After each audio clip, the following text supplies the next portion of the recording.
Hey, you're listening to the November 21st edition of Second Round Steals, an NBA podcast. So be sure to subscribe to us on iTunes, follow us on Twitter, stay tuned for more NBA goodness. Hey guys, we're back with this week's edition of Second Round Steals NBA podcast. Hey. Alright, Charles, so let's start breaking down all the big things that have been occurring around the league this past week. Yeah, it's been a pretty interesting week. I mean, the Sixers still suck, and the Warriors are still probably the best team we've seen in the past 10 or so years. But a lot's been going on. Yeah, so with that, let's just jump right in. Stud team of the week. Who do you have?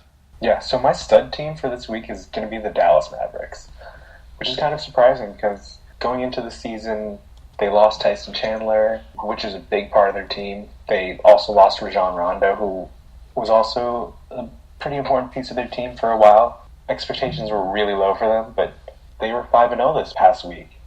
And still, you don't have Chandler Parsons healthy. Wes Matthews is still not at 100%, even though he's playing a good chunk of minutes at 28 minutes a game. It's just showing how great of a coach Rick Carlisle is. Dallas has really been impressive, even without a go-to scorer. Dirk's averaging 18.6 points per game, which isn't amazing, but they've been able to figure things out and beat some good teams in this league. Yeah, that's probably the most surprising thing. They've beaten some quality opponents. They beat the Clippers, the Jazz, even the Celtics. You know, they've also had their fair share. They beat the Lakers, the Hornets, who are in disarray, but it's not like they're just beating the 76ers 6 times in the past week. Right. They have the fourth best record in the league, which is amazing. Like you said, because of the whole DeAndre Jordan fiasco that they went through. And they're also right now in possession of the second best winning streak compared to the Golden State Warriors. Yeah. They're a 6-game winning streak. After last night, which is Friday, 6 in a row. Yeah. So, my stud team, actually, I was tied with the Mavericks. I had the New York Knicks for a lot of the same reasons as the Dallas Mavericks. They were expected to be a laughingstock team. You know, nobody really thought the Knicks were going to be a competitive bunch. And right now they're sitting over 500. They have 7-6. It's the first time in a long time that they were this deep into the season and were over 500. Carmelo's starting to shoot more efficiently now this season. Porzingis is showing how he wasn't a project like everyone projected him to be, claiming that he wasn't ready to compete right away. He's the youngest Knick to have a 10-15 game, and he almost broke the rookie point set in a game by Patrick Ewing the other night.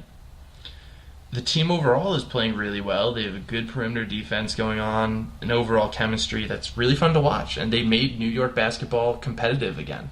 Yeah, I watched some of that game against Oklahoma City last night, and this team is confident. They're playing really good basketball. They're spacing the floor pretty well. And we'll probably touch upon this on the rookie leaderboard, rookie report. But Porzingis has been really impressive. And they've been able to find ways to beat teams. Yeah, and I'm not saying that they're, a dark horse contender. No, but considering that they were written off as they're not going to be competitive at all. They're in a rebuild stage and they're vying for a playoff spot. They're putting up good numbers right now. They have some weaknesses. Obviously, the fourth quarter lapses are a little frightening, but these are things that they can work out of, especially because they have 3 major contributors who are either sophomores or rookies in the league. Yeah. So moving on to the dud team of the week. Yeah, so a lot of us heard the news, basically found out that Kevin McHale was fired this past week, and this week the Rockets went 1-4 in the past 5 games. It's pretty alarming to see this team really struggle. It's almost like they have production from Harden. He's giving them 28 points per game, but his shooting percentages aren't great. He's shooting at 38% from the floor overall, and he's shooting it at 26% from 3. He's going to give you a lot of points, but at that efficiency, that won't win you games. Yeah. And you also have Ty Lawson, who hasn't really showed enough. He's playing a lot of minutes, but not really doing much. His shooting percentage is even worse at 32%. So it's almost like this Ty Lawson acquisition is kind of a disaster. Along with that, you have Dwight Howard being who he is, having injury issues, and you really don't have guys that can really contribute now. Trevor Ariza is starting to get hot, but other than that, there's really not much on this team. Yeah, and it's strange. After only going 11 games into a season, you decide to fire your head coach. And not like, oh, they've been terrible the past couple seasons, and then they decided to fire the head coach. No, they were good these past couple seasons. And they decided to fire a long-time winning coach now. Yeah. So quickly into the league, which, especially for someone like Kevin McHale, it's not like he's a loser or a poor coach. He's a good leader. So I don't understand where the mindset was to fire him. Obviously, the players weren't listening to him, so I get that aspect. But I think you could have given him more of a time to try and get through to them. Because something's going on in that locker room. I mean, more so that the players weren't listening, the players weren't producing.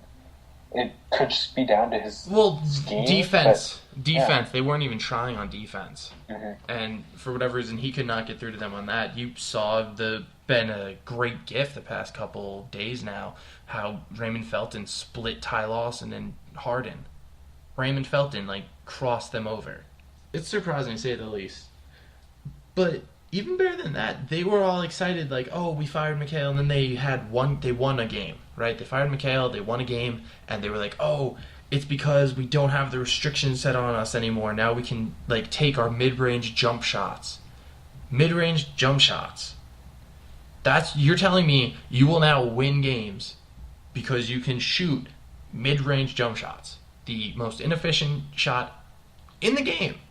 You're telling me the scheme that completely eliminated that inefficiency and got you free throws and three-pointers wasn't good enough. But now that you can take contested two-point tries far away from the basket, that's going to win you a game.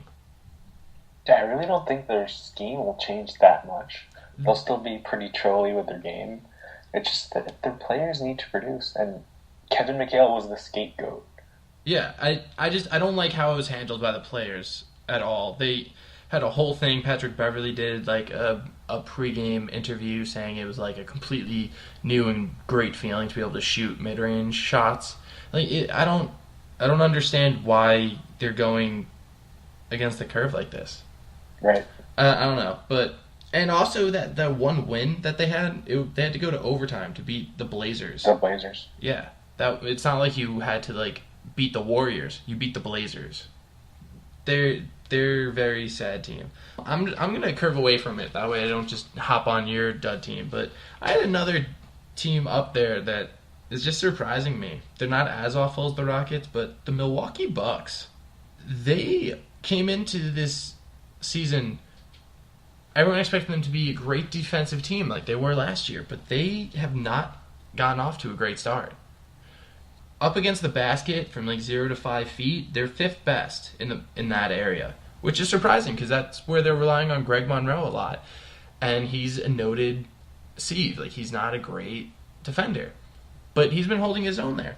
The place where they're kind of falling short is 5 to 9 feet, so that little mid-range. Probably on drives.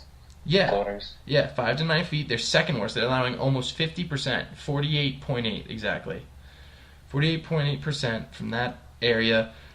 44% from 10 to 14 feet, which is the fifth worst. And 44% from 15 to 19 feet. There's no protection. They're only allowing 35.5% on threes and about 37% on mid-range shots, 20 to 24 feet. But that's giving them a rank of 12th and 8th in the worst respectively, which isn't good, but it's a lot better than these other ones. So I don't understand what they're doing, because they have perimeter stoppers in Chris Middleton, Giannis, Michael Carter-Williams. To an extent. But Jason Kidd's scheme didn't change since last year. Yeah. So I don't know what's going on. Their perimeter defense would be a lot better than their post defense, because I think Jason Kidd's system emphasizes a lot of ball switching, a lot of guys that are the same height so you can switch So you prevent penetration, force them to take some bad shots, or penetrate and funnel them into the big man. And something that goes unstated with him, and kind of linking my stud to your dud, is Zaza Pachulia. We kind of joke that Zaza Pachulia is an effective player, but he was the starting center for that team last year, and he was one of the top 3 to 5 players in defensive efficiency for that team. And to go from Zaza Pachulia, who was very productive as a big man, to Greg Monroe, who's, like you were saying, a noted poor defender, it's a big drop off. I mean, it looks like they could be using some guy. They could be needing some guy named Larry Sanders, right? Yeah, Larry Sanders. Yeah, they're still paying for him. Return. They're still paying him. Maybe he'll come back. Yeah, I understand the switching thing, but something's got to break here because they're just allowing far too much going on. Second worst, fifth worst, third worst in those respective areas: 5 to 9, 10 to 14, and 15 to 19. They're not stopping anyone once they get inside the line, pretty much. That's just, and they're currently 5 and 8, which is 12th best record in the East right now. Yeah, so they're not doing too hot. All right, so like I said, I guess going back to stud players, you want to touch more on Zaza? Not really. No? I'm just saying he's a defensive stud, and he could be a major impact player for the Mavericks. He's currently averaging a double-double. Yeah. So he's very productive. I'm on the Zaza bandwagon, but I guess going into my stud player of the week, I'd have to go with Russell Westbrook. The Thunder haven't been too hot this past week. They've been 2-3. They lost that game to the Knicks and lost a couple of other close games. Yeah. But Russell Westbrook is a man. Yeah, no, he's killing it. He's probably the second best player in the league right now. Second, third best player in the league right now. Without Kevin Durant, that's when Russell Westbrook turns it up. He becomes ridiculous. Even though his turnovers are still very high, Steph Curry's averaging more turnovers than him, and he's getting a pass. Russell Westbrook has been doing everything for that team. Even watching that game against the Knicks last night, he was really going at it, and he was probably their only player that's productive for them. When you have Dion Waiters and Enes Kanter, you have to step up defensively and offensively as well.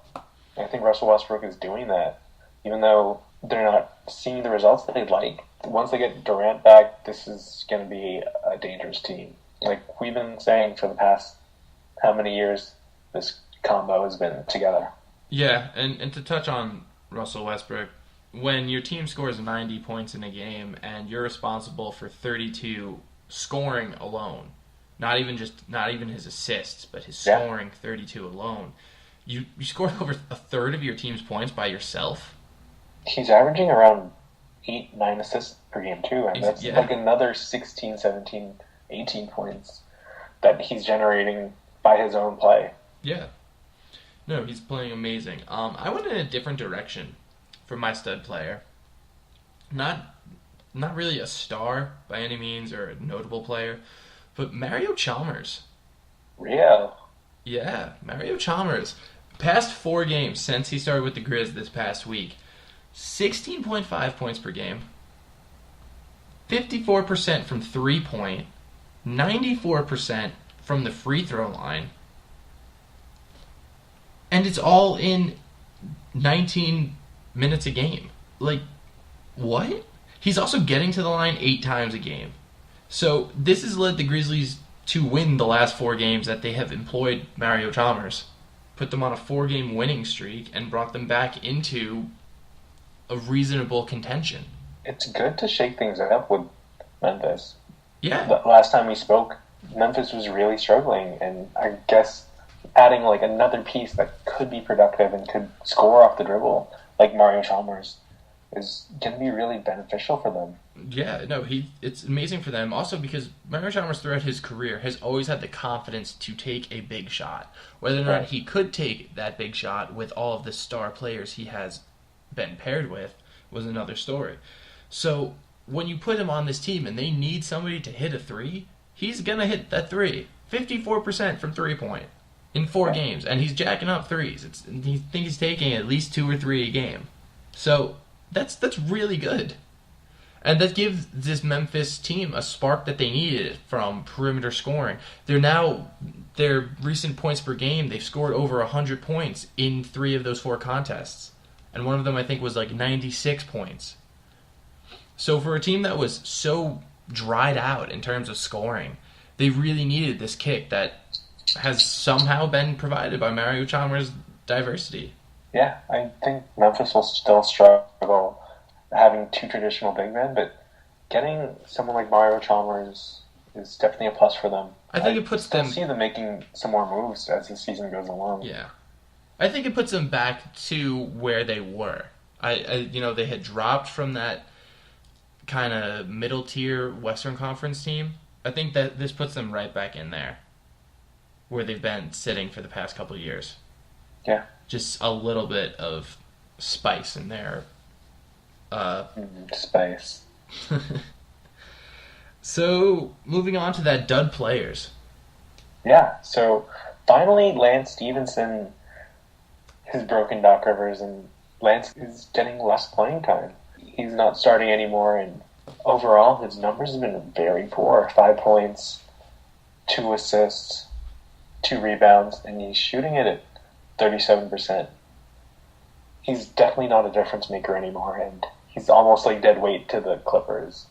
And again, this is almost surprising to see because just 2 years ago, Lance was the guy for the Pacers. Yeah. And ever since signing that contract with Charlotte, or ever since he blew into LeBron's ear, actually, it's been all downhill for him.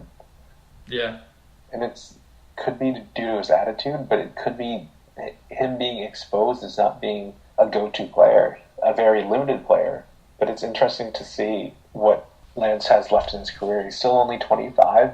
It's almost like he's become a fringe player in this league. Yeah. And it's sad, especially because the Clippers were looking forward to having him, Paul Pierce, Josh Smith. None of them are really performing all that well. Lance especially, because he was given the starters reins. But I don't know. Is it the curse of him blowing his ear, or is it the curse of being part of the Clippers bench? I think just being part of that bench, you're just supposed to do poorly. Unless your name's Jamal Crawford. My dud player, someone that's been underperforming for the entire season. Just nobody wants to talk about it because the team's doing all right. Currently second in the East, 8-4. Joakim Noah. He's been awful the entire season. And since our last podcast alone, he's given one good stat. 10.5 rebounds a game. One of them game, he had a huge outburst of 18 against Charlotte. But I don't know. That kind of swayed the number up a little bit. But he's sitting about, if you take that number out, he's still sitting at about 8 rebounds a game. But he's shooting 31% from the floor, 33% from the free throw line, half a block a game, 0.75 steals a game, and only 2.7 points per game. It's really surprising. You were expecting Joakim to almost have a bit of a drop-off because you have Hoiberg now. Yeah. He's really pushing the pace. But I guess Joakim really misses Tibbs. Yeah, I mean, I would expect him to drop off. I wouldn't expect him to drop off like this. He's always been a good free throw shooter, a good shooter, period, from the floor. He's been a defensive ace. He can get those blocks and those steals. His assists are still sitting about 2 or 3 a game. You know, he had that run for a couple of years where we put him up to 4 or 5 a game. 4 or 5. Awesome. But that's fine if that's going to drop. The ball's more in Jimmy Butler's hand now. But the drop in blocks and the huge drop in field goal percentage and free throw percentage is just really troubling to me. Yeah. This is the heart and soul of this Chicago team. Was the heart and soul. Right, now with Jimmy Butler being the heart and soul. Yeah. But I think a lot of this might have to do with Joakim coming off the bench. He hasn't started a game this year, and some players don't respond well to coming off the bench. It's almost a jarring experience for them. They're sitting on the bench for a couple minutes, and then they're just thrown in. They don't have to handle the tip, or they can't really get into a rhythm right away. And that could be what might be up with Joakim. But at the same time, when you're coming off a bench and you're as talented as Noah is, you're playing against the second unit of other teams. Yeah. He should be manhandling teams because he was putting up good points, good stats against the starters, the team's best players. So how is playing against the second unit going to make it harder on someone as multifaceted as him? It could just be an adjustment issue for him. Maybe. Or just even the entire scheme. They're relying more on threes.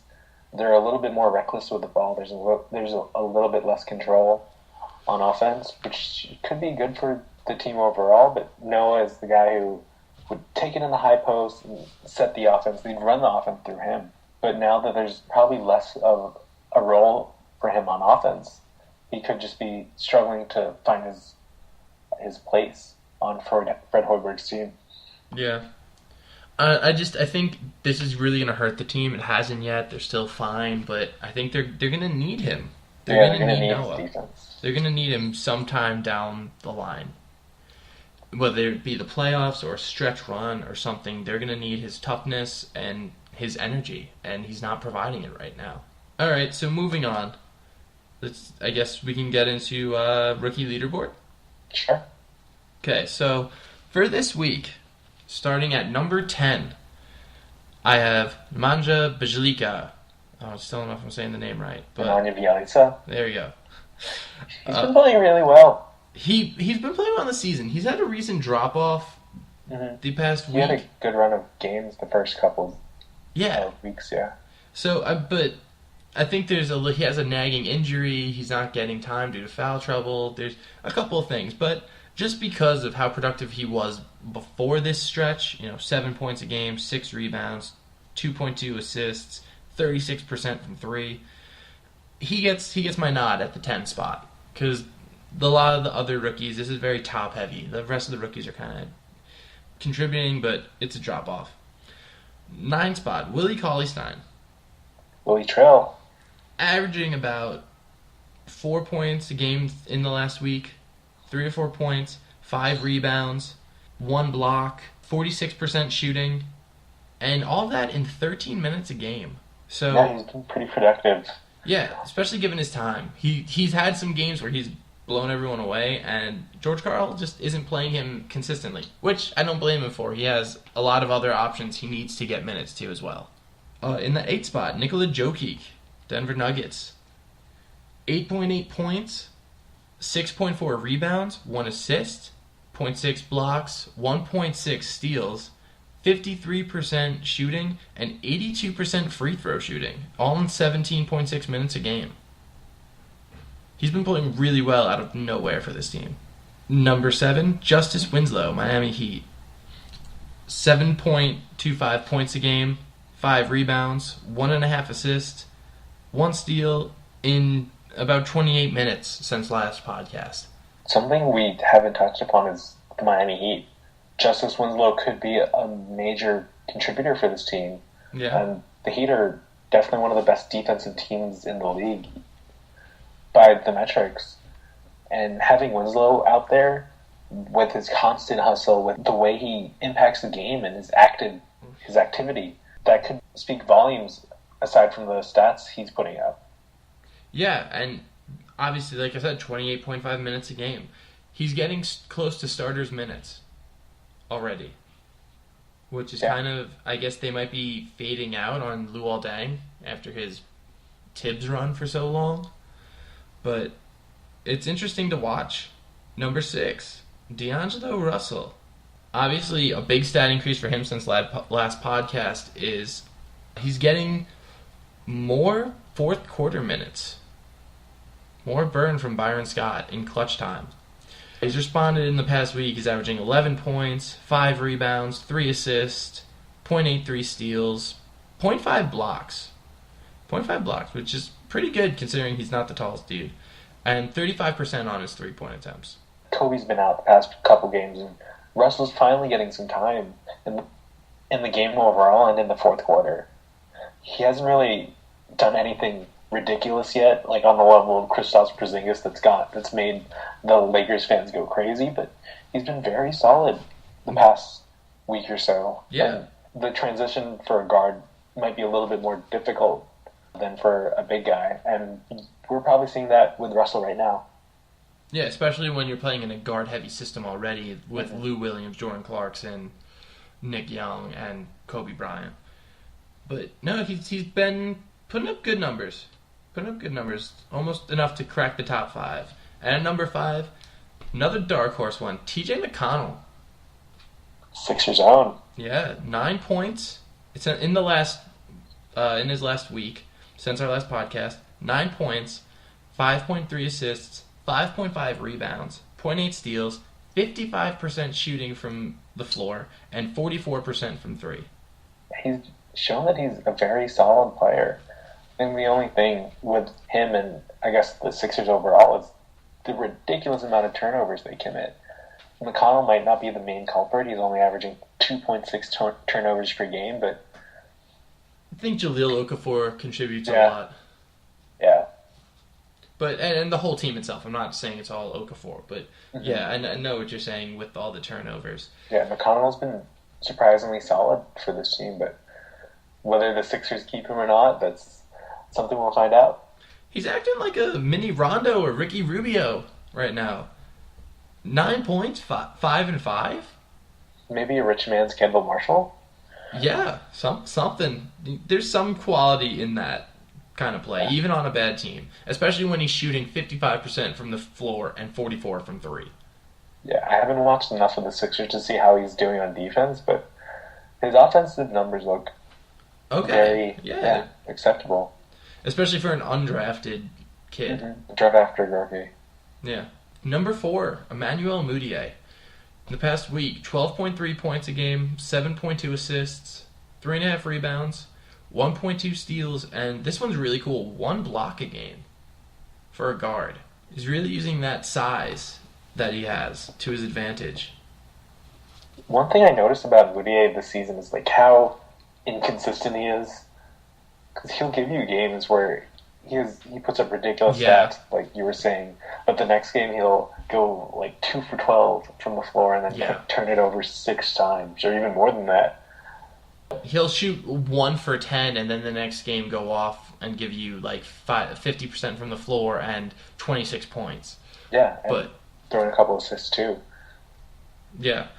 Obviously, he needs to work on a couple of things like the turnovers, the shooting percentages, the free throw percentage, but all in all, it's very solid production. It's encouraging to see him doing what he's doing right now. Yeah, the one thing that you really have to watch for is just to make sure he doesn't develop some bad habits. Playing on this Nugget squad, yeah. Moving on, number 3, Jahlil Okafor. In the past week, 16 points a game, 8.2 rebounds, 1.8 blocks, really surprising. 67% free throw and 45% from the floor. 1.8 blocks, he was not supposed to be a good defender. And he's not technically, by the metrics, a good defender. But 1.8 blocks is still really good. Yeah. He was not supposed to be getting blocks, period. And again, this is another guy who's showing a little bit of inconsistency. Okafor, his offensive game is very advanced for his age, being 20 years old. But he, again, like Mudiay, he's going to give you nights where he goes off for 24 points. But the next game, he'll go 2 for 12 and not even rebound the ball. So that's something to look out for. Even in this like super fast, super turnover-heavy team, Okafor's averaging 3 turnovers a game. That's another thing that he might need to develop to become a productive and a winning player in this league. Definitely. Moving on to number 2, Kristaps Porzingis.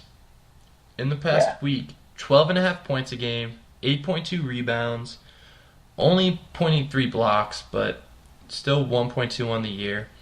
80% free throw, 42% from the floor, and 35.7% from three-point. Porzingis is going off. I've watched a couple of the Knicks games. I saw that game against the Hornets this past week. Yeah. Where he was like basically a fingertip away from winning the game for them. We were talking about this. Oh, you mean the one that they lost, yeah. Where he took that 3-pointer and it was just short of the buzzer. Yeah. This kid is confident. And there's that other game too where he scored 29 and 11. Yeah. He was almost broke Ewing's record for rookie points scored in a game. Yeah. One thing that surprises me about Kristaps is that he's not afraid to mix it up down low. European players, especially tall, skinny white guys like Kristaps Porzingis, have a reputation for shying away from contact and from not really mixing it up down low and not really rebounding well. Case in point, Andrea Bargnani, who Knicks fans are very familiar with. Yeah. But Porzingis has had multiple games where he's gotten more than 10 rebounds. And he even attacks it on the offensive boards as well. He already has 5 double-doubles on the year. Yeah. And it's really cool because nobody expected him to be a solid presence yet inside. They were like, oh, he has to gain more muscle. Oh, he has to get bigger. He has to get stronger. He has to get smarter. He has to adapt to this game, get tougher. He's proving he's already tough. There's already a highlight reel out of his putback dunks over people. And the thing about these dunks is they look like they should be fouls because everyone's thinking, oh, it's an over the back. But he's actually just that much taller and lankier than the defenders that he's getting over them to get to the ball and dunk it. Yeah, and nobody else was expecting Madison Square Garden to go nuts and chant Porzingis like at the end of the game. Yeah, and it's really cool to see it growing that Carmelo's even encouraging it. Carmelo's not sulking the fact that Porzingis is getting a lot of the attention. He likes it. Yeah. But Kristaps is performing really well. He had a couple of moves, like you were saying. He wasn't supposed to be a good back to the basket post finisher, but he's had a couple moves where he runs inside and he turns over the guy and throws it. It gives you a little bit of that dream shake. Yeah, jump shot. There's that one. That was great. It's impressive, yeah. He's playing really well, and like you said, the confidence. That play was supposed to be Kristaps catches the ball and passes it to Carmelo. Yeah. But Kristaps saw that it wasn't going to work, and he only had 0.6 seconds, so he decided he took the ball and he took the shot, and it went in. We're not going to get into the ridiculousness that was the call that it was waved off, but... It was waved. It was late. So... It left his hands, but whatever. Moving on. Karl-Anthony Towns. Carlito. Karl-Anthony Towns, number 1.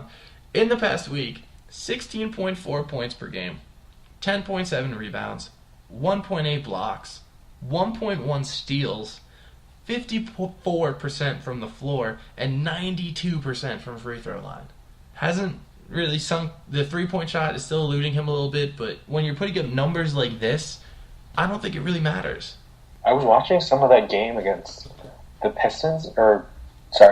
the Magic on Wednesday, and he was everywhere. His defensive presence is fantastic. He not only blocks shots, he interferes with shots just by his presence.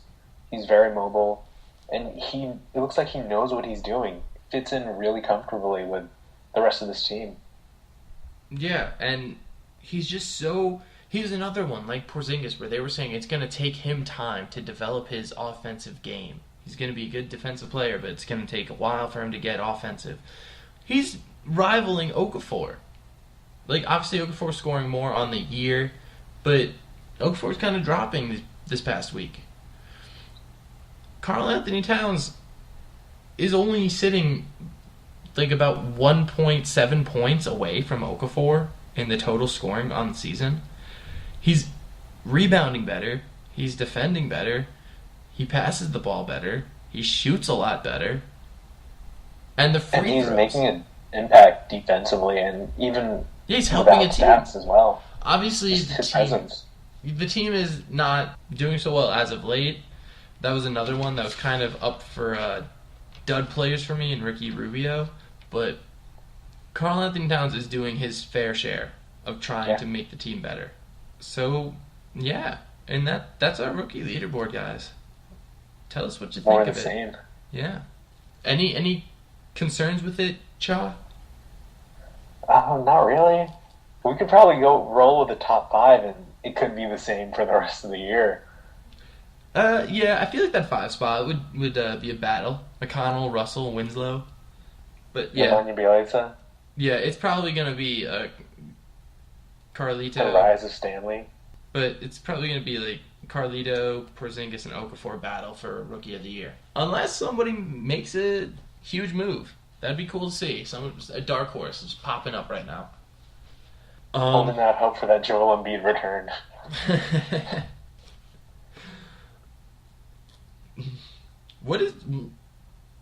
What's his timetable? Next year, right?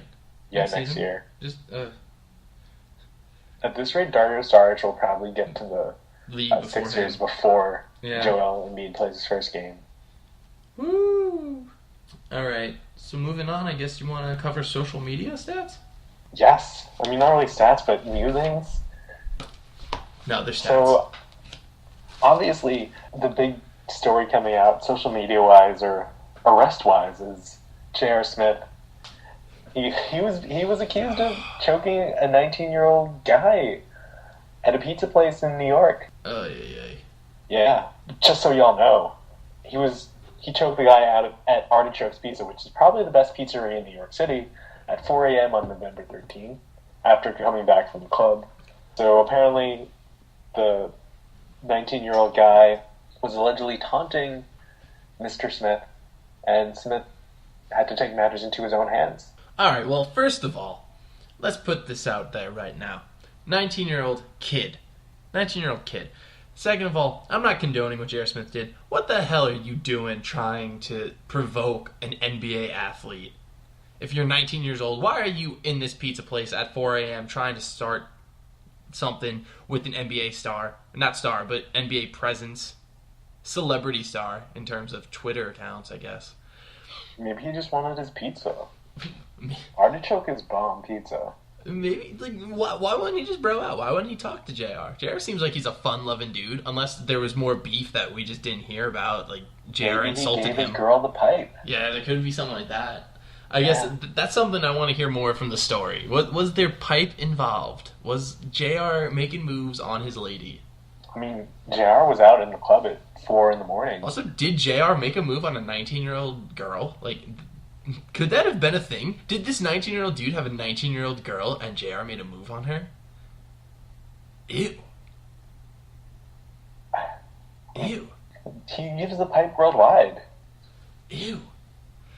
Come on. He's like 30, 31. Yeah. Ew. But yeah, I guess there's more. Obviously, the lawyer already came out and said the accusation is completely false. I don't know how it could be, like, completely false, but... JR tweeted out, "Don't believe everything you read," in a completely coherent paragraph. Completely coherent tweet, sorry. So, I think he means business, that he really didn't choke the kid. But then what happened? There was an altercation at a pizza shop with a 19-year-old kid at 4 a.m. There was some altercation. Like, that would have to be a thing. Whether verbal or physical. Yeah, there was some something sort. pissed J.R. Smith off. Yes, something happened. I don't know if there was something physical that went down, but I don't think it's completely false. I think there was a fight of sorts. Maybe not, like, he didn't beat the kid to a pulp, but maybe he just insulted the kid's mom. Or offered to give someone the pipe. Exactly. How much do you miss J.R. Smith on the Knicks? I miss him a lot, to be honest. He was one of my favorite Knicks players. Even when he was tweeting out things about his pipe. Yeah. Even when he had all these different things. When he got his, like, first sponsorship, all these things, when his Sixth Man of the Year. That was amazing. It was a great run. I loved having JR on the team. He's on to bigger and better things. Yeah, NBA Finals. And more quiet things in good old Cleveland. I don't know. That was always one pipe. I don't know if I'd refer to mine as a pipe. I'm like half a cigarette. I'd say Pocky. Half Pocky. Half Pocky. Oh my god. Yeah. Any other social news? Did you hear about DeMarcus Cousins getting suspended for a game? Why this time? Was it just for... DeMarcus Cousins was suspended a game for giving a forearm shiver to Atlanta's Al Horford. So they gave him the suspension after the fact. So they didn't eject him, he didn't get a technical foul, but after the game, the league noticed it, and I guess they suspended DeMarcus. He gave it, what was it, a forearm shiver? Yeah. He took his forearm and then shivered it. Or, I don't know. I haven't seen video of the alleged shiver. But if it's enough to warrant a suspension, then it must have been. So yeah, I don't know how that's any worse than Jeff Teague punching Nemanja Bjelica in the face. Yeah. I think DeMarcus Cousins is at that point in the league where he has a reputation for being, a short-tempered guy.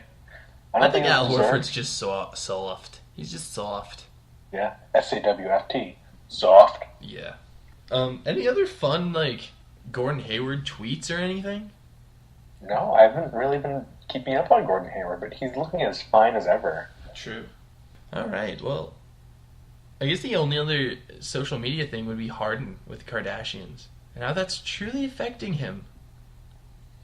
We have to put in a good case study for professional athletes and the Kardashians, or even musicians and the Kardashians. Just see how they perform compared to when they aren't dating the Kardashians to when they are. I mean, I'm looking at Chris Humphrey's stats now, because he was on Chris the Humphries was the only one that benefited from dating the Kardashians. Yeah. I think, right? Yeah, that season he was dating her. He put up his best season with the Nets. I think the year he was engaged to her. So, I'm looking it up right now, so Kim Kardashian filed for divorce on October 31st, 2011, so that's like right at the beginning of the 2011-2012 season. And that season he was awful. That's when he got benched for Reggie Evans. No, actually. Wait, really? 2011-2012 was the last year in New Jersey, and that was Humphrey's best year. He averaged 13.8 points and 11 points per game post-divorce, annulment, whatever. Really? With Kim K. And he got a big contract, 2 years, $24 million after. Yeah. Wow, I did not know. You know what it was? I guess I was going off of like when people started reacting to it, like TV-wise. Mm-hmm. And that was for the 2012-2013 season. Yeah. That's when Humphries got benched for Reggie Evans, but okay. Yeah, that's... I mean, it might not be Kim. It could just be Courtney. Chloe. Whatever. Chloe? Come on, dude. Yes, Chloe. Yeah, maybe it's just Chloe ruining it. Like, no, I can't make jokes. I mean, there was a Lamar Odom joke. No, we can't go there. One of the Jenner girls was linked to dating Chandler Parsons, and I don't think that really affected them either. Maybe she broke his knee, and that's why he had to get surgery on it. It's like a late effect. Yeah. She's just draining his knee right now. I don't know. Didn't one of them date Harry Styles? I think they've dated everyone. I think Kendall Jenner, Kylie Jenner, one of them is single now, just broke up with rapper Tyga. So, NBA players, watch out. Dope. Please don't corrupt Karl Anthony Towns. No. This just in Kristaps Porzingis. Oh my god. The one shining light in New York City is taken. It's taken down by the Kardashian clan. Great. Yeah. Alright, I guess no other social media stuff? Yeah, I mean, there's always Kobe Bryant saying he won't play. No, well, that doesn't matter. He's been saying that for years. Yeah. We haven't had a Kobe update. He's been injured the past couple of games. He's emphasizing ball movement now. Yeah. That's his big thing. He's averaging 7 assists in the past 2 games. Yeah, he could be making a turnaround, and then he's going to realize that he can score more. He doesn't want to mess up his points per game average. He's going to start chucking it again. You know what? I have something I want to touch on. It was for the dud section. It's not really social media, but it's also not really like anything else that we cover. It's Ricky Rubio. Yes. What is up with Ricky Rubio? And when he went down, he was down for 4 games, and everyone was like, "Oh, Minnesota, you know what? That just proves Ricky Rubio is their most valuable player because they were doing awesome." And then when Ricky Rubio went down, they started losing games because they lost all 4 games when he got hurt. Then he came back, and they lost the rest of the games that they played. I think they won 1 out of the 3 or 4 games that he's played in since he came back from injury. It could just be because the team's bad. It could just be put the because onus on Rubio. I'm not saying Ricky Rubio's bad, but I think it was ridiculous when people are saying, "Oh, he's definitely like the MVP of the team." The dude is shooting under 34% or so from the field. Mhm. I love Rubio because he passes the ball awesome, and he's a great defender. But He's just a happy guy, come on, guys, yeah, he is happy, and he has great commercials when they actually give him commercials. I mean, in the second game where he came back against Orlando, he almost had a triple-double. He had 8 points, 12 assists, 12 rebounds, but they lost in overtime. What did he shoot? He shot it 3 for 11. Yeah. Yeah. I don't know. That's just one thing to look out for. People, that was like a whole hyped thing. Everyone was saying, "Oh, Ricky Rubio's MVP." No, well, Ricky Rubio and the rest of the team playing together is the MVP. There's no one MVP on this team. The thing with that is, like, he had one good game. One, like, great game. And that was the first game against... Yeah. The Lakers game, 28 points, 14 assists. Yeah. 10 of 17. Yeah. But I wouldn't say anything too negative about him because I feel like he's the leader of the team. I'm not trying to say he's a bad player. I'm not hating on him, but I just think people need to quell it because I thought a lot of like tweets and articles about how Ricky Rubio is the MVP of this team, and I don't think that's the case. I think the fans are the MVP. True. That's what I gotta say every game. All right. So, anything else you want to cover? Stocks? And on the topic of Ricky Rubio, I was looking at an article the other day where they redraft the 2009 NBA draft where Rubio was drafted. Yeah. That's also the Stephen Curry draft. Yeah. Wow. The Timberwolves took Johnny Flynn over Stephen Curry. Wait, you didn't know this? I knew that. Oh. But it's looking back in yeah. hindsight. Yeah. Again. Like, it was a bad move to begin with. Like, during the draft, I was watching the draft because I was a big Rubio. I was on the Rubio hype bandwagon when he was drafted, and they took Johnny Flynn right after. The dude's not even in the league anymore. They had 2 lottery picks, back-to-back lottery picks. That's like a video game. That's a video game, like sure win video game move, and they missed. How do you miss on that? They had 4 first-round picks in that draft.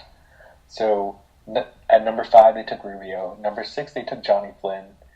Number 18, they took a Ty Lawson and traded him to Denver. Woo! What? And number 28, they took Wayne Ellington.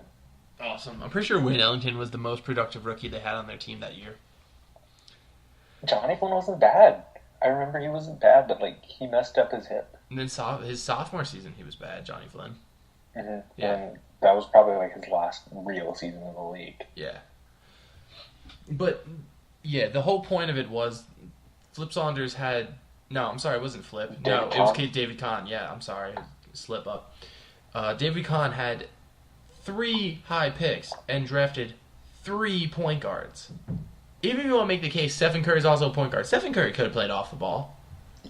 I think a Rubio Curry It'd be awesome. Backcourt would have been dope. Yeah. Because Steph Curry had needed time to develop defensive skills. Rubio was a great defender to start with. That would have been great backcourt. Mm-hmm. Well, obviously, it would take a few years for Rubio to come over, but still. I guess on the topic, continuing on with the whole draft thing, I'm basically throwing the white flag with watching the Nets. Wow. Yeah. They won a game. They won 2 games, but not even looking at the season, looking at this team in the future, I don't think they're going to be good for at least the next decade. Yeah. I don't... It's a shame because they were primed. Like, they had Brook Lopez, who was a great talent when they drafted him, and they put a good team together. Obviously, they struggled. The highest that they went was 4th in the Eastern Conference, but they were still a good team with Paul Pierce, Kevin Garnett. Even the year before with Gerald Wallace, Reggie Evans. Yeah, that was the 4-seed team. Yeah, that was their 4-seed team. But the year after that, they were still good, but they just weren't higher up. It's just sad to think about that this team got shot in the foot pretty much by a GM that people thought was doing amazing things. He turned out not to really know what he was doing. Yeah. For me, following the team closely since, I guess, 2007, 2008, this is probably like the worst this team has been ever. They have no hope for draft picks because they're all going to Boston, at least for the next 3-4 years. And they really don't have any young players. And even back then when they made the Pierce Garnett trade, I was like, nope. I want Marshawn Brooks on this team. More so for the draft picks than Marshawn Brooks. Yeah. Because I feel like if they just sat tight and kept the team as it was post Darren Williams trade, if they didn't really trade any other pieces, they would be better than they are right now. There was no reason to trade all those picks for the shells of Pierce and Garnett and Jason Terry. Jason Terry, ladies and gentlemen, not remembered for his Nets tenure. Yes, he's remembered for his Celtics tattoo, though. Yeah, that was great. But I don't know. There's some hope. You've Rondé Hollis-Jefferson, Okay. Shane Larkin, Andre Mariani, Ryan Boatwright. he's on the team. They cut him. Well then. Well, things are even bleaker now. But I think the Nets are great for this league because they've helped shape the future of the NBA. Portland was great, and could still be great because of them. Atlanta is probably one of the best teams in the league. Utah is on the upward trend. How did they have Utah? The Darren Williams trade. Oh, true. Okay. They gave him sexual favors. Yeah. And Boston, too. The Nets are the gift that keeps on giving to the league, but not back to Nets fans. No. No. I guess basketball-wise, but like even watching Knicks games, it's weird to see the ball moving so crisply. They're actually making passes and not dribbling it 5 times.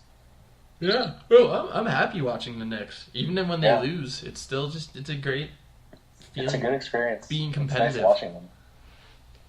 Yeah, I guess the Nets, they did shape the future. They have shown what teams should never be. Philadelphia does a better job of it, but Philadelphia is trying to lose. Yeah, they actually have a plan, and that's to be as poor as possible. No. They don't have a plan. They say they have a plan. There's no actual plan, but I know. I get what you mean. Oh, just hope for the best. Here you go, Nets fans, hoping that your lives are not miserable for the next decade. Whoever's left, #Go Mavs. Let's go Mavs. Woo! It's a shame too because you can't even just if you're a Nets fan, you're right in Brooklyn, you're just like you can't move over to the Knicks. There's too much of a hated rivalry between the two. Yeah. You can't just be like, oh yeah, I'm gonna drop and be a Knicks fan because like they're doing better. No, like you will get beaten by other fans. There was that one probably season where some Knicks fans were converting into Nets fans earlier in their Brooklyn run. Yeah, it was the first season that the Nets made the playoffs and the Knicks didn't. 2012-2013. Yeah. No, I'm sorry. 2013-2014. I guess we won't see a good Knicks-Nets rivalry for a while. I mean, we haven't seen a good Knicks-Nets rivalry for 2-3 years now. Yeah. You can even say the same with the Clippers-Lakers. I think the trend is when one is bad, one is pretty good, or when both are bad, they're both.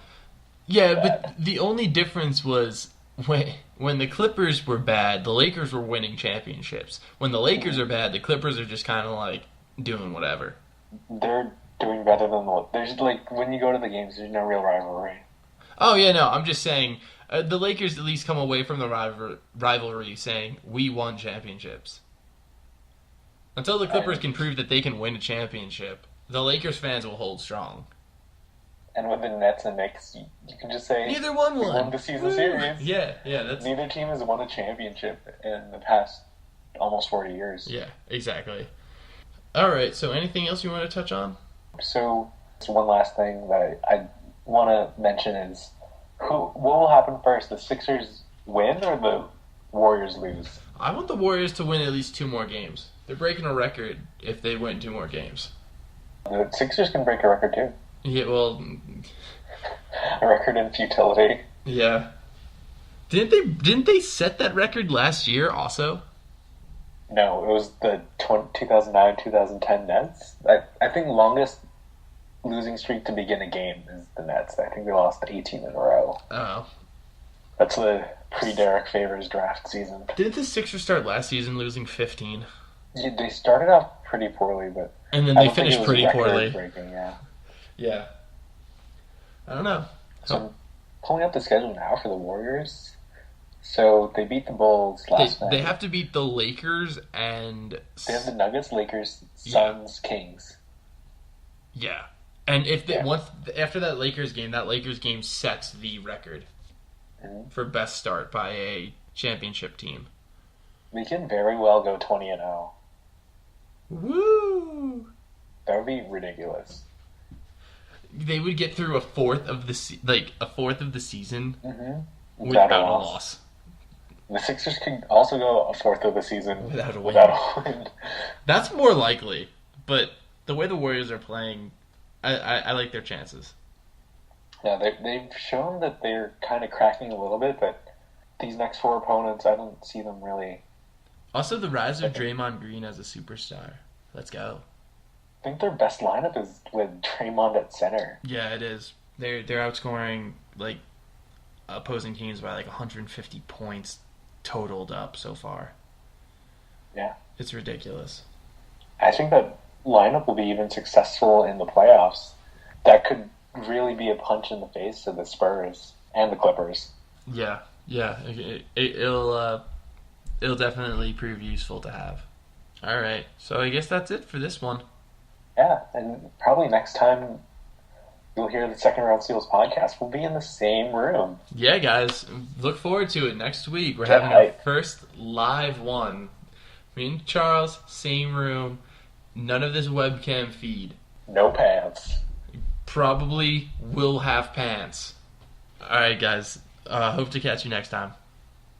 Thanks for listening. Y'all.